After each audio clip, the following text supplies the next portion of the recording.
Right, mamwe mafaniza ndiri kuona akuitika panapa ndekuda so paZBC vanga vatori busy zvawo kutoadvertisa zveng'anga timu ng'anga pachitambwa bhora panguva yekuti pari kutambwa bhora zvinhu zvakadai so izvi zvinhu zvokuti macontent creator mamwe ndo basa ravo ranenge vachiito kuti paNational TV guys mamatonyororadzi chivanhu chiriko svikai pa39 Wallis Road Mandara amene zvanga vari kunyora paZBC ipapo vanhu vari busy kuona bhora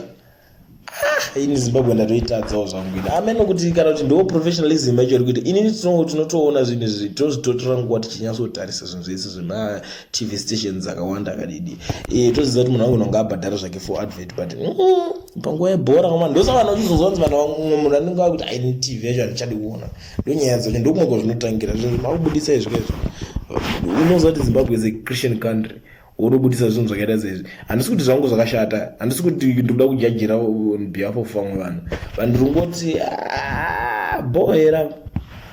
zvinanana kusiyana nemaadverts acho right muite maadverts emamwe mabusinesses zinoti zvinhu zvakaita izvo ina zvinyatsotorera mushe because chinji kuti chakanyatsoshorwa kusvika kwekupedzisira kuZimbabwe.